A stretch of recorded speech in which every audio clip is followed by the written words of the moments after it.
Përshëndetje miq. Në këtë video po duhe me shpjegue teknikisht kalimin e anijeve tek ngushtica e Hormuzit. Pse po e boj këtë? Sepse e shoh përgjatë shpjegimeve e kur po mbje me dëgju dishka kalimthi apo me lexue, e ndjej se është një farë paqartësie se çfarë është të ndodh aty. Po, Irani e bllokoi kalimin nëpër ngushticën e Hormuzit. Në rregull. Çka bllokoi? Ku e bllokoi? Me shka e bllokoi? Tjetra, u quhe Trump dhe e bëri bllokimin e bllokimit. Çfarë bllokoi Trump? Ka kalojnë anijet aty? Me çfarë njeti? Me çfarë synimi? Mos të tham po, çfarë po ndodh dhe çfarë do të ndodh në lidhje sidomos me bllokimin e Trumpit të bllokimit të Iranit të ngushticës së Hormuzit. Kur Irani e mbyll ngushticën e Hormuzit, në fakt ai nuk e mbylli me mina. Nuk e mbylli që mos të kalohet asgjë aty. Por i ndaloi anijet që blenin naftë edhe gaz nga vendet që janë në brigjet e detit të Gjirit aty dhe sidomos i ndaloi të kalojnë aty pari anijet e siç i quan Irani të armiqve të Iranit. Me theks të posaçëm anijet që shkonin apo ishin në pronë apo i shërbenin Shteteve të Bashkuara të Amerikës dhe anijeve të cilat destinacion qoftë edhe tërthorazi e kishin Izraelin, kompanit në pronësi të Izraelitëve dhe kompanit të cilat i shërbenin interesave ekonomike tregtare të Izraelit. Pra, mbyllja e ngushticës së Hormuzit nga ana e Iranit dohet të kuptohet këto.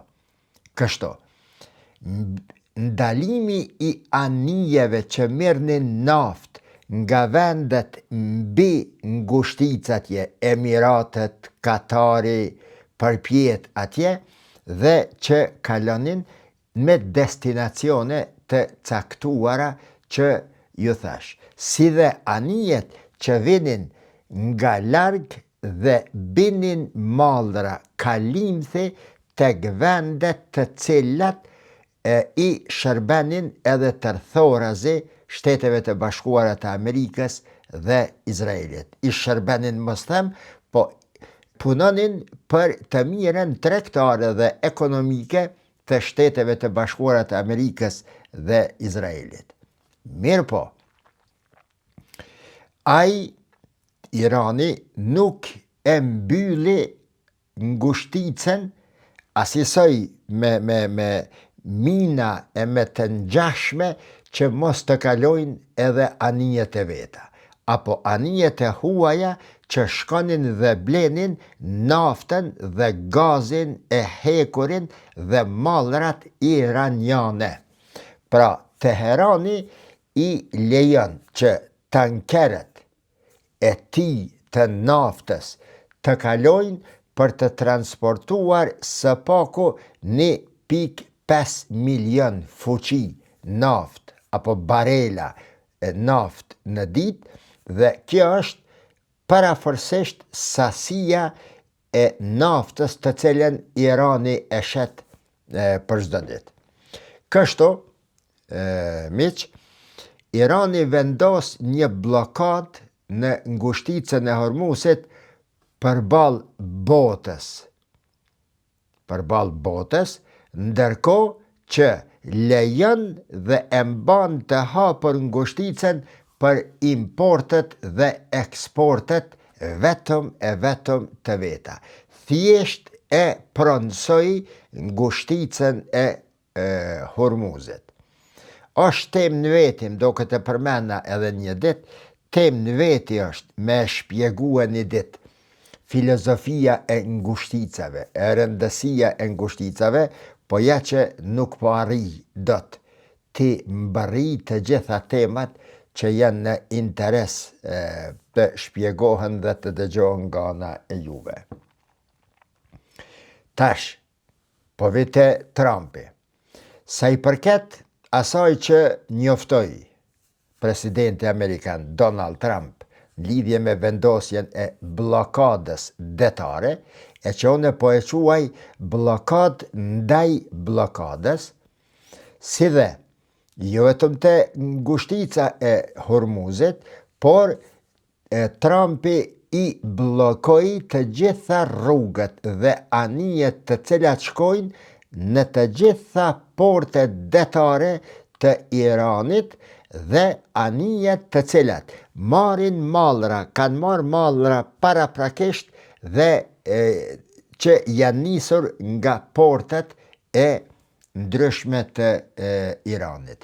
Sot kur e shkrova një status, aty thash se dy anije janë nis, kanë kalue në për Bosfor për me shkue atje, gjatë rrugës janë nis për para se të lajmërohet në ora 17 vendimi për të blokuar blokada e Iranit, kthehen brapa në për Bosfor dhe shkojnë andej.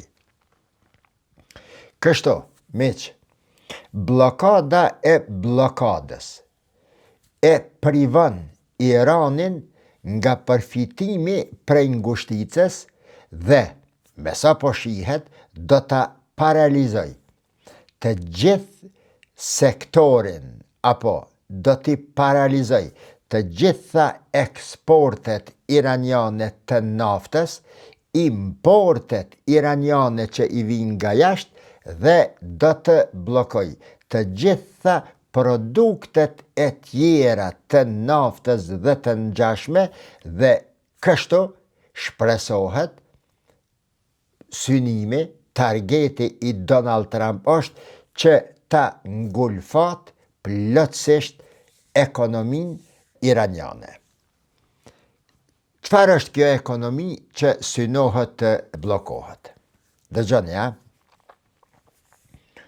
Nga ngushtica e Hormuzit kalojnë në ditë kanë kaluar mbi 150 tankier të naftës dhe të gazit natyror. Qaty 150, 170, disa herë ka shku deri në 210, po qaty ka qenë parafërsisht numri.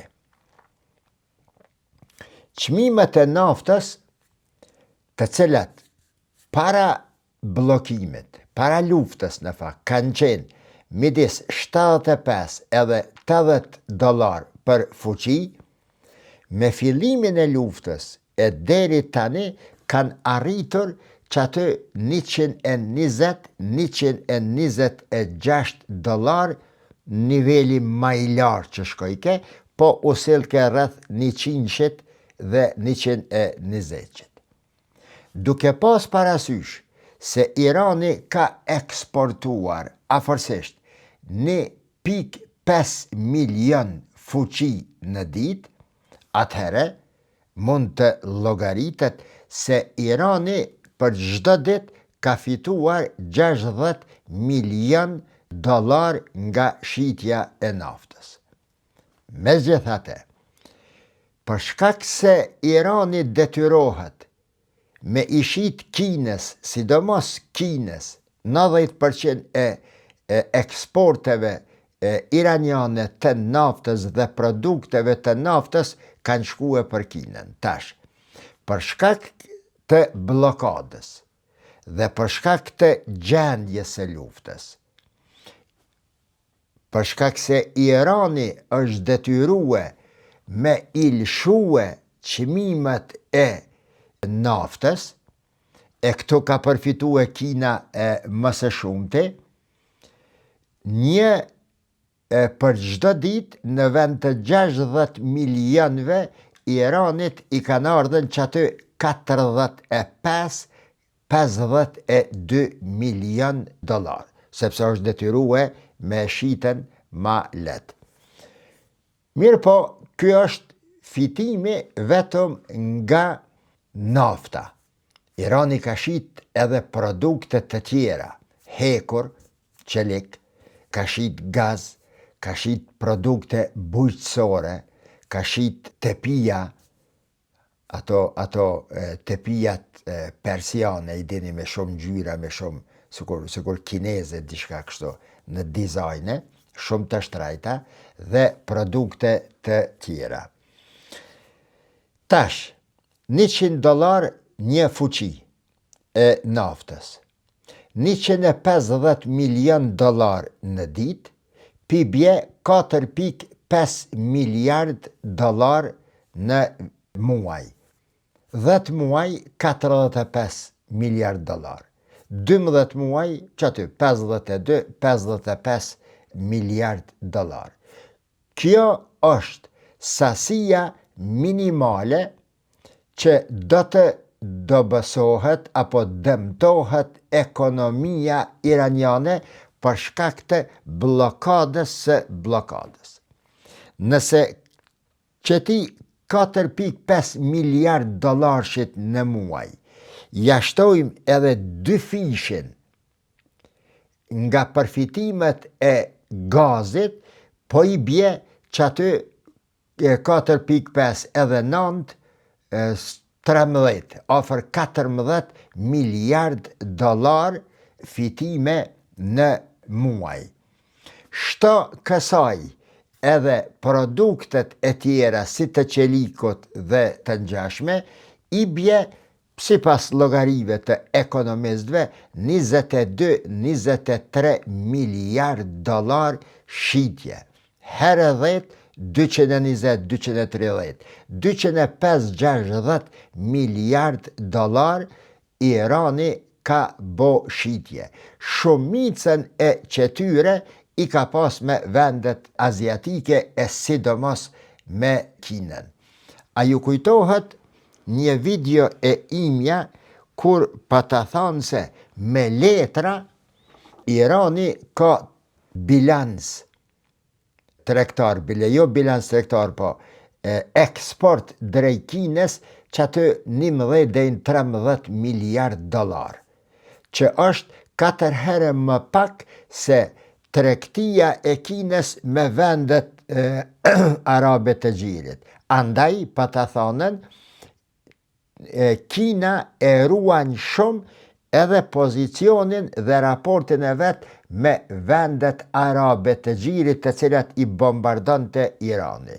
Që, pa ta thonë gjithashtu, kjo është arsyeja sepse në syrin e popullit, në syrin e letrave, në syrin e gazetes, pse Kina nuk intervenon drejt për drejti në mbështetje dhe mbrojtje të Iranit.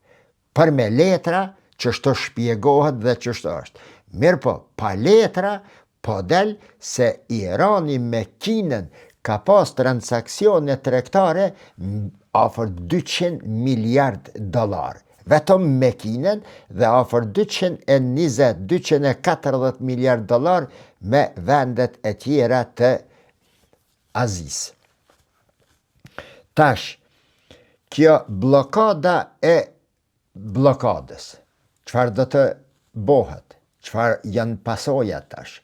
Në videon paraprake, para kësaj, i shpjegova kriza ekonomike, çka pritet t'i ndodh botës dhe gjana të tjera. Këto sante, po du me shpjegu diçka tjetër. Edhe kjo po lidhet me këtë Iranin dhe me krizën që po shkaktohet në botë, por nga një prizmë tjetër. Mund të ju kuptoj nëse jeni lodhe, jeni mërzit të dëgjue për det lajme të Iranit, se ju sigurisht nuk i dëgjani vetëm videot e mia, ashtu edhe jo vetëm që e kam përshtypjen, po jam i sigurt, Po megjithatë, unë po mundohem që këto që t'i shpjegoj në mënyrën që ju të kuptoni ma përsa afërmi. Megjithëse që nuk po kam harta me ju shpjegue kështu, po do të mundohem me javë ofrue kështu mbi tavolin atë se çka është të ndodhë që aty të ngushtica e Hormuzit, çka janë qëto blokada dhe blokadat e blokadës. Blokada e blokadës të Trumpit tash pritet ta rrisë çmimin deri në tavan të çmimeve të naftës dhe produkteve të tjera të Iranit, si dhe produkteve të Kinës, të cilat i prodhon Kina duke u bazuar në produkte që i merr prej Iranit. Kina, Pakistani gjithashtu, India, Bangladeshi, Filipinet, Indonezia e deri diku edhe Malezia dhe Singapore. Megjithatë, vendet të tjera përveç Iranit, këti Irani që është nën sanksione, do të preken edhe më shumë, nëse edhe më shumë jo, do të preken sa Irani thuajse si pasojë e ngritjes së këtyre çmimeve, pra ndërto është Kina, që është në fakt synimi kryesor, targeti kryesor i Shteteve të Bashkuara të Amerikës. Pekini, meq të respektuar, ka luajtur një rol kyç në bindjen e Teheranit në minutat e fundit që të pranoj një armpushim dyjavor të shpallur nga Teherani me 7 prill. Dhe këtë sipas burimeve diplomatike pakistaneze. Sipas burimeve diplomatike pakistaneze.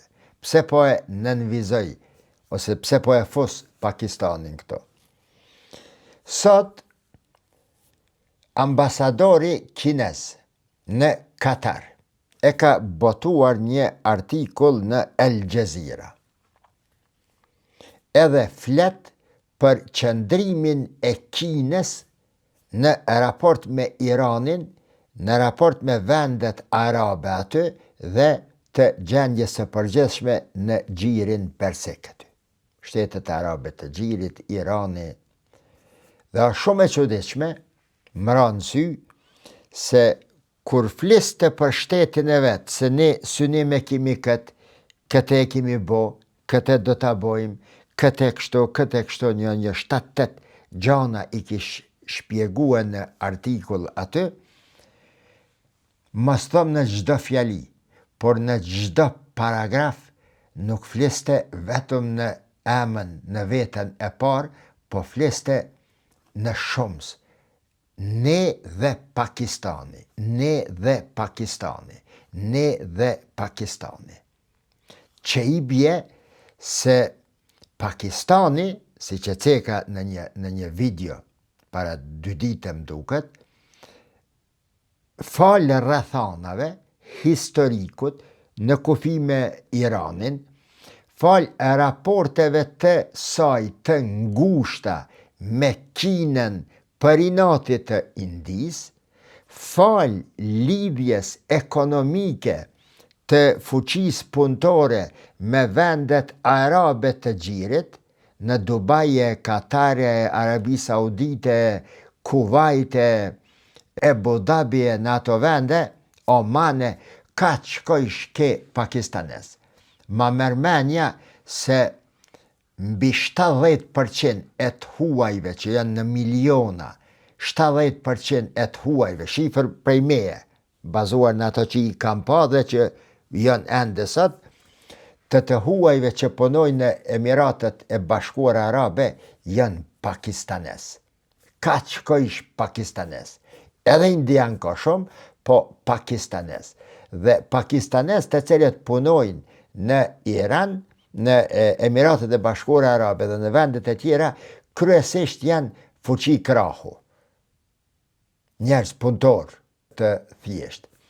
Falë që ty në rrethanave, Pakistani e ka luajtur kohëve të fundit një rol që në marrëdhënie ndërkombëtare, në diplomaci, në politika ndërkombëtare, konsiderohet rol kardinal, kolosal, spektakolar, të ndërmjetësoj midis vendeve ndërluftuse, në rastin konkret midis vendeve si Shtetet e Bashkuara të Amerikës dhe Irani. Dhe kur e përcjellja Pakistanin, gjithashtu Pakistanin e lexoj një kohë të gjatë, kur e sheja Pakistanin çdo kohëve të fundit, pas luftës me Indin, që e dërmoi Indien, e boni me u gjunjezu dhe me kërku India ndihmën e Trumpit që të ndërmjetësoj që të ndalë luftën, se ja djeke e ja kalke e bombardojke aeroplanat në për pistat e ndryshme në Iran atje, në Indi atje, thuaj se njëjt si që pati vepruar kë Izraeli në luftën e 1973-ës, kur ja ka bombardue Egjiptit aeroplanat në për aeroporte, në për pista ushtarake, hala pa ngrit në qiell. Edhe e ka dërmue dhe e ka detyrue me e pranue dorëzimin në luftë me Izraelin. Qështu Pakistani këtu ja bohe Indijes. India detyrohet me kërkue ndihmën e Amerikës, edhe unda lufta ja boni me be Indis që ti mos mu përzim punë të Kashmirit dhe mos mi cërcat hesapat e mija brendshme. Sidomos nga që kjo ko, pa ta fillu me mendue si u arrit kjo. Se që është kasht thell me Kinën, derim për masa sa kur një ambasador kinez në një vend i rëndësishëm shumë për Kinën si Katari, të flet ambasadori në artikull në vetën e parë për shumës, ne dhe Pakistani, Kina dhe Pakistani, Pekini dhe Islamabadi, këtë nuk pas mujt me imaginu se derin këtë pik dhe ka ardhen puna. E përmena këta si shpjegim të kësaj fjalijes që e përmena pak ma lartë, se Pekini ka qenë vendi i cili ka luajtur rolin kyç për të bindur Teheranin në minutën e fundit që të pranon anëpushimin 2 javor të shpallur me 7 prill nga Trumpi.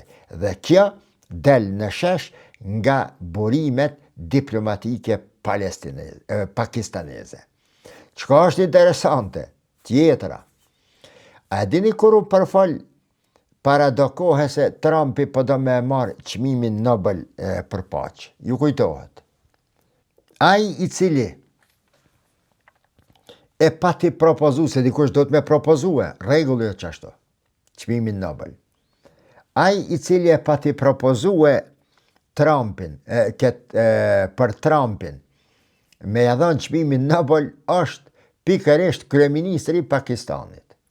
Lidhjet e Pakistanit të ruajtura me Shtetet e Bashkuara të Amerikës, e sidomos së fundmi me Donald Trump, e që me ardhjen e Trumpit ka dalë në mbi ujë ajo oferta e raporteve bilaterale diplomatike midis vendeve mbi baza të njoftësive dhe afërsive personale të njerëzve të administratës së Trump, të Pentagonit dhe vendeve të tjera. Tash janë të luajtur rol shumë të madh njohjet personale. A ke ndaj lidhje që mundesh me ja çuni selam vancit për një çështje kështu e ashtu? Nuk kam qenë fort i pajtuar me ato që fliteshim për Grenell, se s'ka ndaj role, s'ka kështu, kur nënvlerësohej pozicioni dhe fuqia e tij. Ose e dirama, që thëshin, do me dhanë jugon Kushnerit, dhëndrit të këtij, jo Sorosi, jo aj. Nuk janë qashtu punë. Sot kërkohet njohje. Pakistani ka përfituar shumë, jo vetëm në imazh, por edhe ekonomikisht, nga lidhjet të cilat liderët politik pakistanes i paskam pas, mos thon në tavolin, po privatisht me njerëz të cilët tani janë pjesë e administratës të Donald Trumpit. Në të njëjtën kohë, Pakistani i ka shfrytzuar këto armiqësitë, konkurrentën, problemet kufitare, ekonomike, politike, diplomatike të Indis me Kinën dhe ju ka bo krah Kinës se muhem ke këtë anën tjetër. Tash, miq, edhe një shpjegim, para së të vazhdoj, një shpjegim kështu nga jashtë.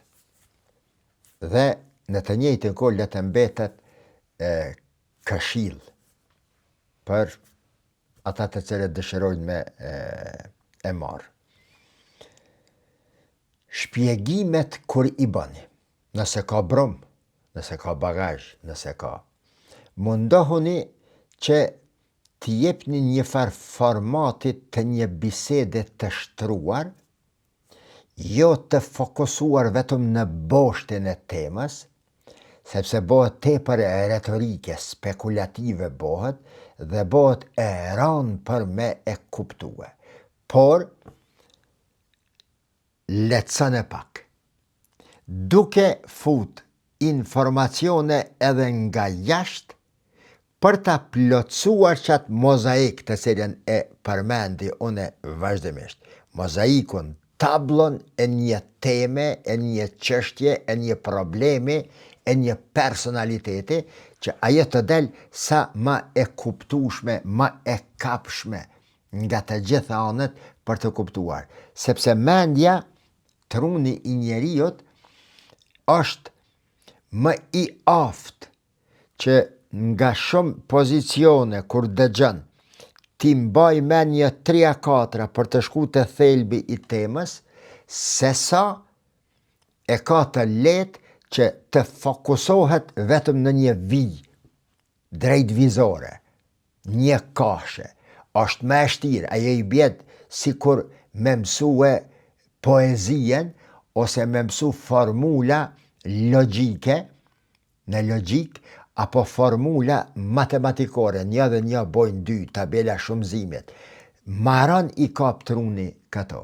Prandaj unë, para të sa po muj dhe përsa ka material edhe brom, elhamdulillah, tema që i shpjegoj, mundohem që ti bëj, ti fisni kroj, ti lulzoj, ti lulisi, me i lulue kapak me materiale edhe nga jashtë. Kjo është arsyeja pse e kam bë kështu dhe pse e bëj, andaj edhe po ja jap juve si një ofertë për gjatë shpjegimeve tuaja që i bëni për tema dhe çështje të caktuara. Tash, te Kina. Çfarë do të psoj Kina? Ose çfarë po ndodh me Kinën? Vuajtjet e Kinës nga bllokimi i bllokimit të Trumpit mundet me e shtyje Pekinin zyrtar që edhe njëherë të ushtroj presion mbi Iranin, qoftë edhe nëpërmes Pakistanit, që të bëj lëshime në negociatat e tanishme me Shtetet e Bashkuara të Amerikës për t'i dhënë fund luftës. 450 kg uranium i posedon Irani. Në bisedimet që janë bajt në Islamabad, meq, dëgjani me vëmendja, në bisedimet që janë bajt në Islamabad, 21 orë është folë. 21 orë është folë aty. Janë bisedue në hotel, Sirena më do këtë ke hoteli Sirena.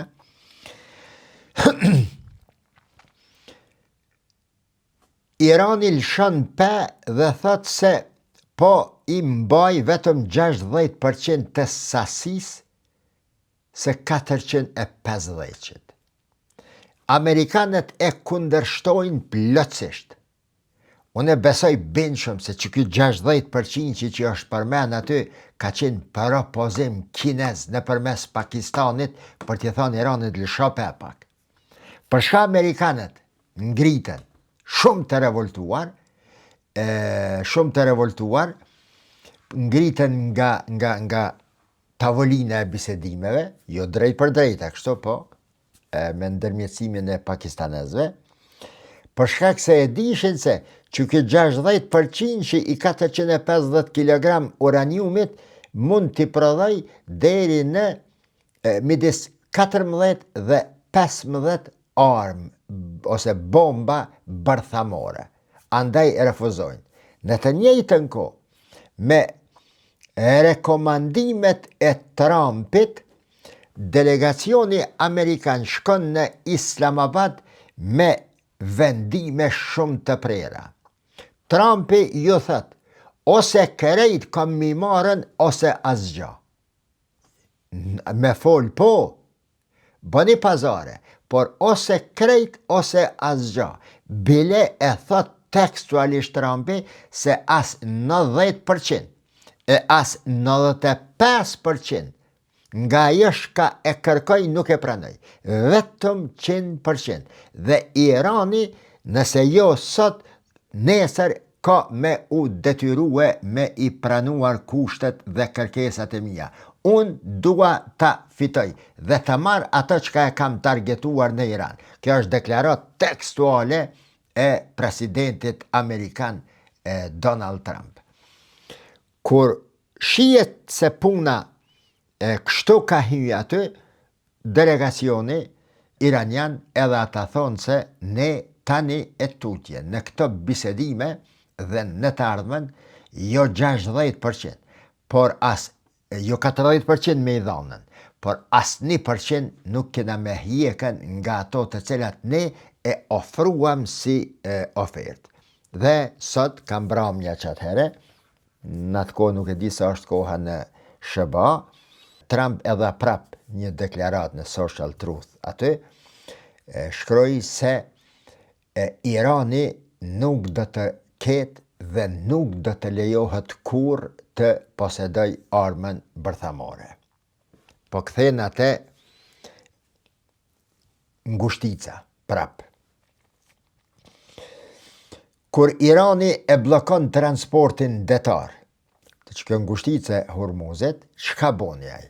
Tash po e shpjegoj teknikisht.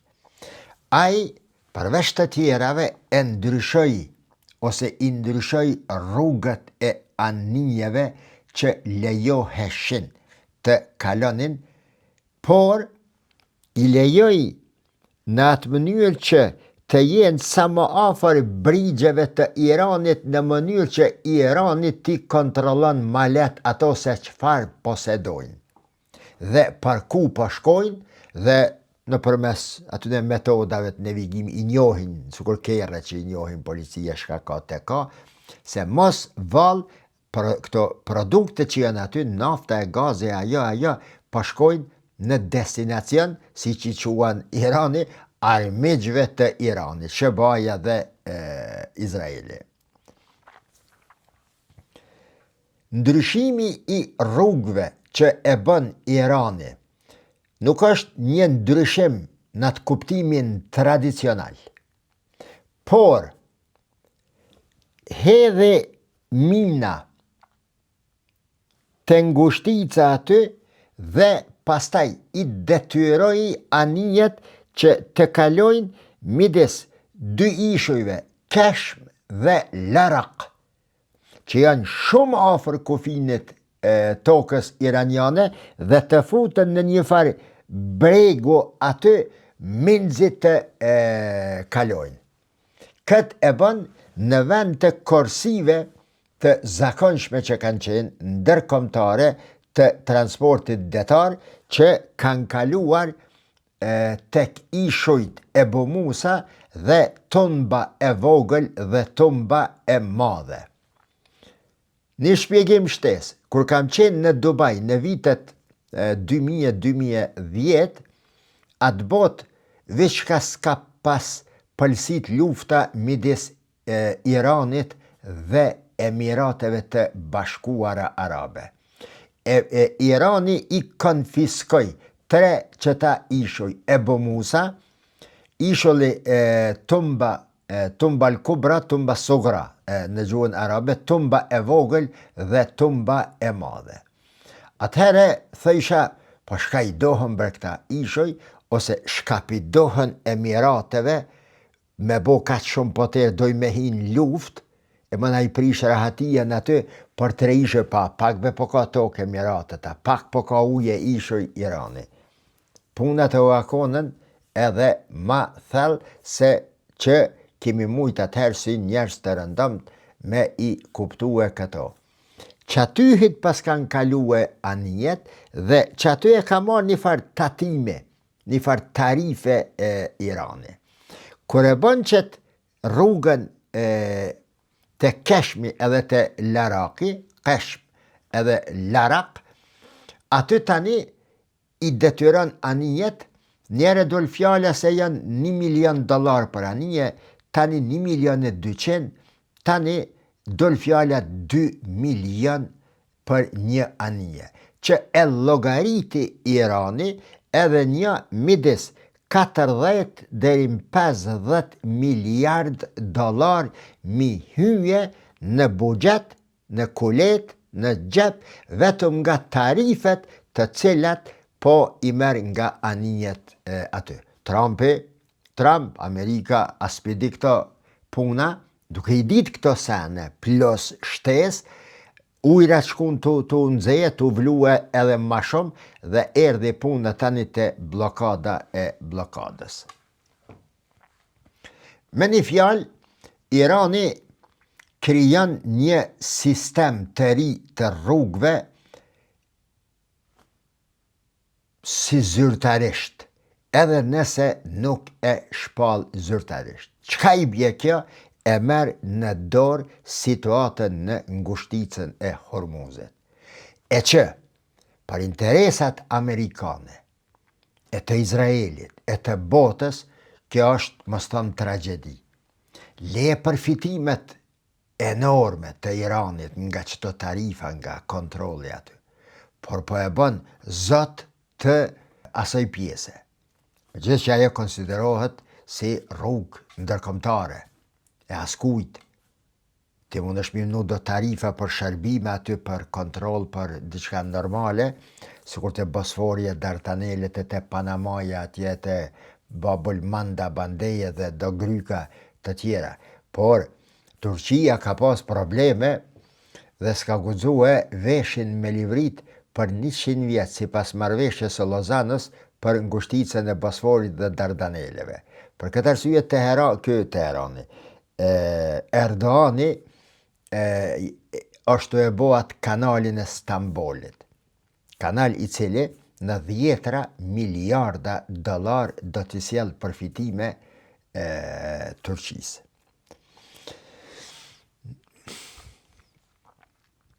Masi u mbyllën qëto, u bënën qëto, meq, kalimi në përqat pjesën të qëta Larak edhe Keshm, filloi të kushtëzohet vetëm me leje speciale paraprake nga autoritetet iraniane, përveç kësaj, tarifat paraprakisht dhe kesh të paguhen e fill pas kësaj të lejohen të kalojnë anijet aty.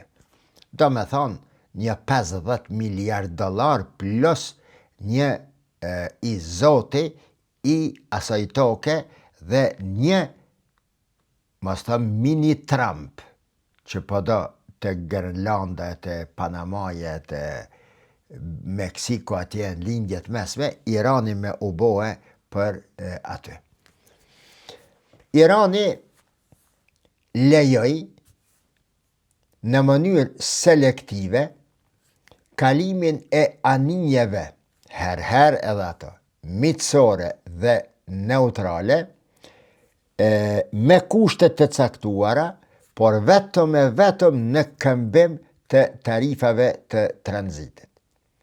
E që të nesërmën Trump në atë stilin e vetë e urdhëroi Teheranin zyrtar që të ndaloj marrjen e tarifave, por Irani kënej i hike urdhri i Trumpit dhe kënej i dilte. I aktivizoj me njëherë dronët Irani, mina detare, motoskefe, ato motorat e detit për me i përcjell dhe me i ndjek anijet, me i ndal anijet që me shku puna sa ma shumë në mënyrë të koordinuar. Kjo situatë, miq, i detyron kompanit e njohura në botë të transportit të ndryshojnë rrugën dhe të marrin drejtime të tjera. Para se të vazhdoj edhe 2 minuta këto, pyetja që është të ushtrua tash. A do të ketë guximin SBA-ja që ti bllokoj anijet kineze me flamuj të Kinës?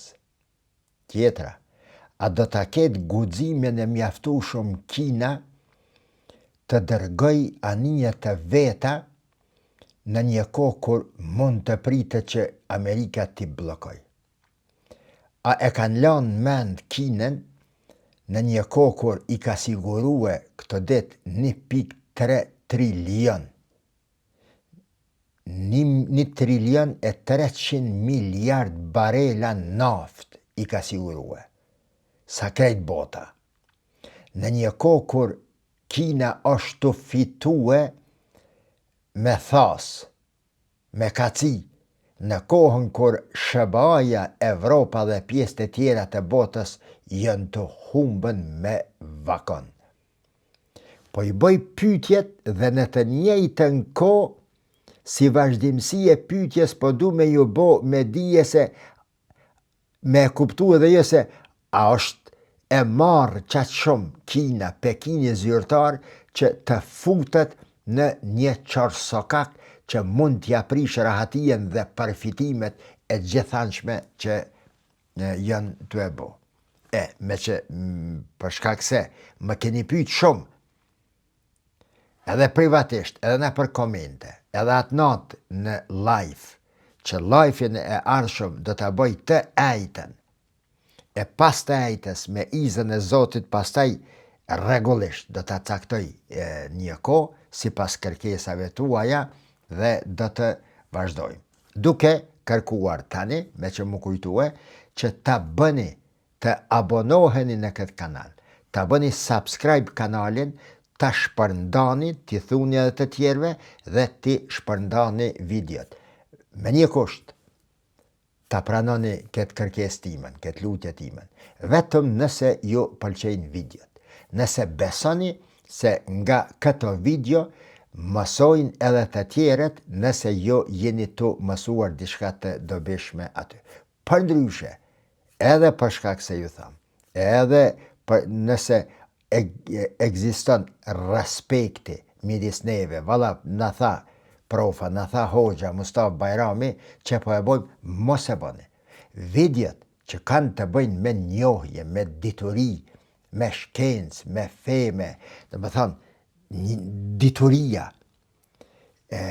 mos e bëni për hatër, por vlerësojeni diturin nëse jo keni arrit në atë pikë sa juve ju knaq, ju bën dobi. Në dituri, për hatër mundet diçka tjetër, një kafe, një çaj, një muhabet, një thirrje, një ftesë.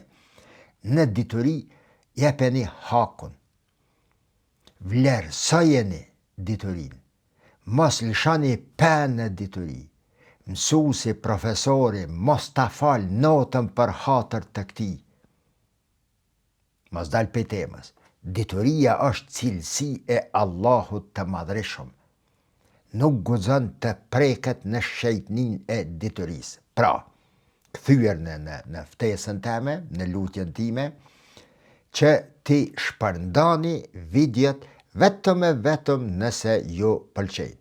Nëse ju pëlqejnë, dhe keni pas dobi dishka, keni mësu dishka aty, nëse nuk i shpërndani, për të Zoti, ju dini, sepse nuk po e jepni dishka që ju e dini se është e mirë edhe për të tjerët.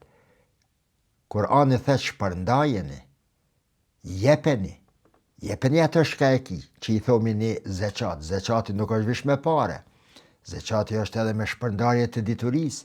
Zeqati është edhe me shpërndarje të punës fizike. Zeqati është edhe me këshilla. Pra, zekat dënë të thët pastrim dhe komunikim fizik, komunikim, sharing, shpërndarje e një të mire me të tjere që edhe të tjere t'i gëzohen dhe të kenë dobi sa ti i gëzuar dhe ke pas dobi. A kuptum punën e kësaj që ka boj Irani aty? Pra, selektive, veç anijet e mija, anijet e meqvetmi, anijet që shkojnë për kin, anijet e shteteve që janë rreth ujit aty.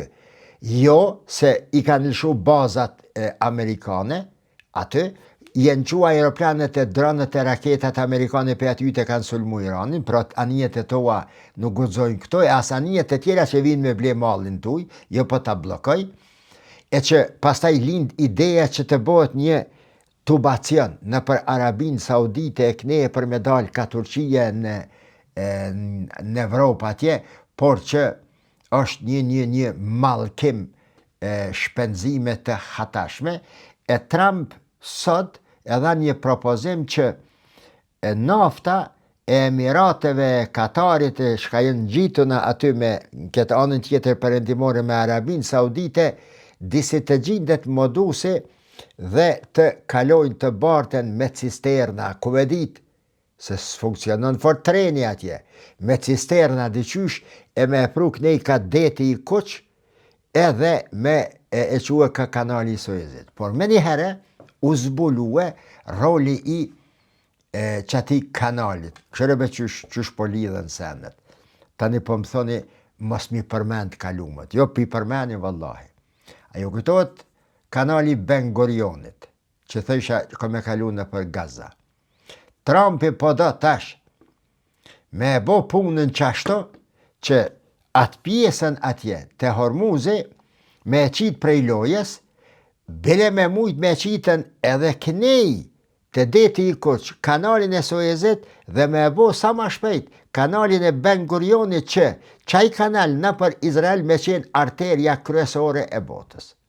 Te Babul Mandab ka me regullu punën me Somalien.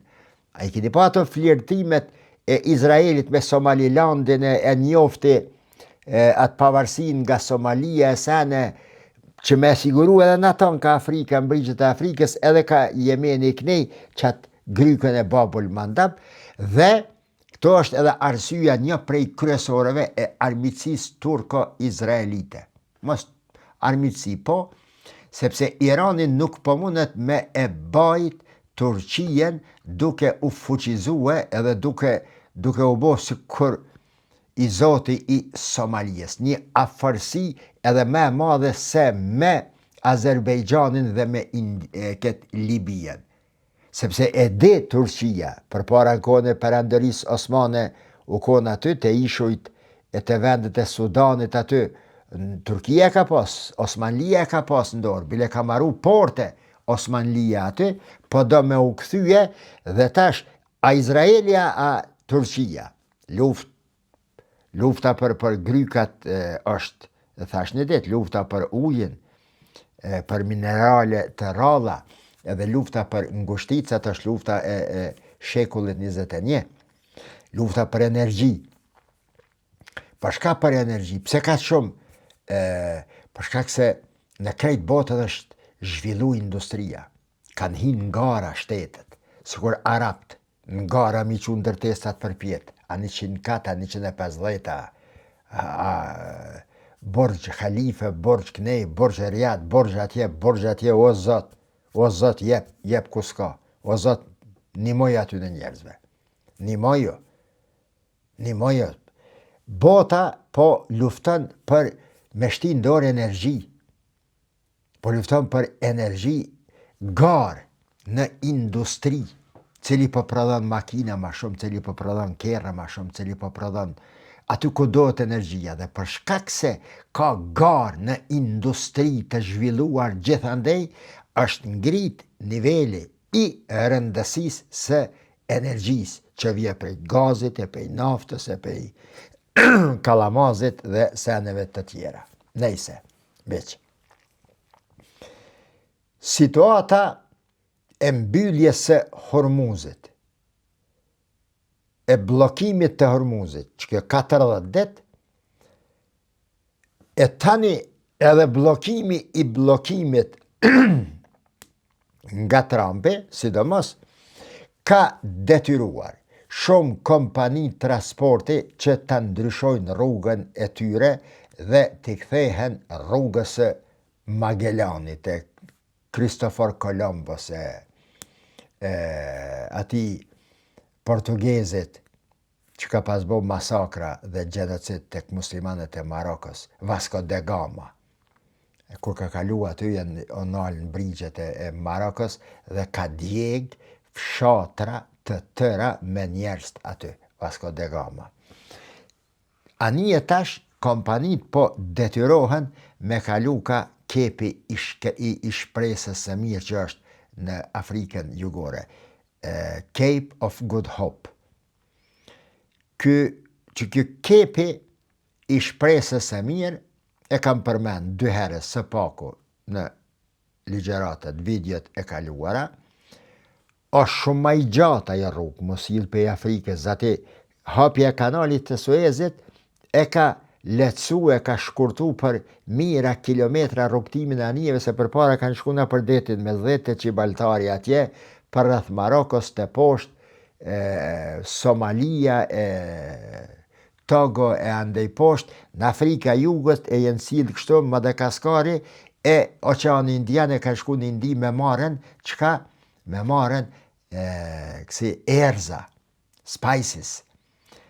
A mund të besoni se në një ko erzat që i kanë marë nga India dhe arkipelagu Malaj atje, ka qenë produkti prej të cilit kanë fitue mas shumë të vendet evropiane.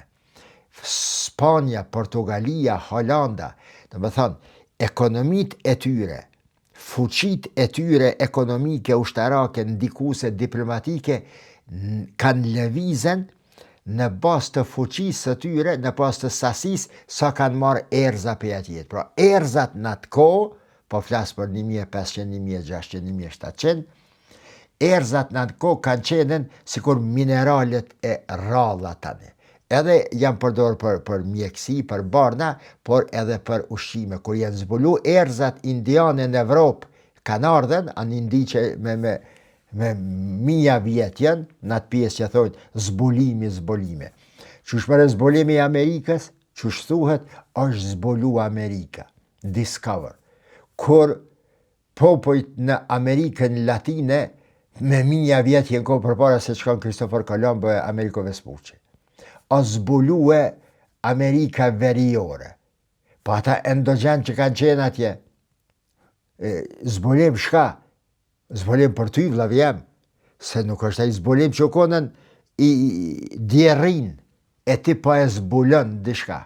Jo, nuk thuhet zbulim, nga është term kështu, si me e qujt, evrocentrik, sigur harta e Evropës, në për harta që shite në për bot, Evropa gjithmonë e kije në mes. Kja të regon fuqia, neve nuk na pengon, neve evropianve, duke llogaritë edhe shqiptarët, është nder për neve, po me hesap, po del se bash gadishulli arabik, që aty Hijazi, pas ka qenë dash të vnohet në bal, në zemër të gjdo harte në botë.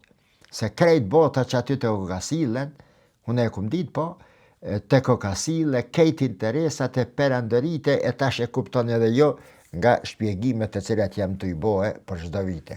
Roli, pesha, strategjia e lindjes së mesme. Çka është që ky Cape of Good Hope? Në vitin 1488, një farë Bartolomeo Diaz e zbulon këtë kep duke kaluar aty pare, fillon me e krijuar një koloni dhe në vitin 1652 pastaj themelohet qyteti Cape Town. Në Afrikën Jugore, qytet i njohur për shumë gjana, së fundmi i njohur me pretorin dhe me atë presidentin jugo-afrikan që kanë burg Mandela. Ngjarje të mëdha kanë ndodhur në Cape Town. Pra e merr prej kësaj Cape of Good Hope, Cape Town, qyteti i cepit në Afrikën Jugore. Një vend në të cilën janë dalë anijet për qindra vjet kur kanë lundruar Afrik-Azi, e pastaj Evropë, Afrik-Azi, Afrik, Evropë dhe të tjera. Kepi i shpresës së mirë në Afrikën Jugore është pika e cila e ndon Oqeanin Indian me Oqeanin Atlantik. Nivi ndarse bejnehuma berzokan, që shëthet Kurani për ujrat, një vi ndarse që i ka ndahe dy botra. Oqeanin Indian, Azien dhe Oqeanin Atlantik, Evropën këndej dhe përtej oqeanit Amerikën Veriore. Pra, qaq i rëndësishëm, si kepi i Gjelpërës dhe kepet e tjera atje, që i erdhë koha Irani, lufta kundër Iranit, gjendja e tanishme, më thëmë Irani sikur po e glorifikoj, po gjendja e tanishme, lufta mbi Iranin e solli historinë mbrapa para vitit 1850 e qiti për mas që apo musulmania, apo doni Hormuzina, shkoni ka kepi i kujna shpresës së mirë. Natën e mirë.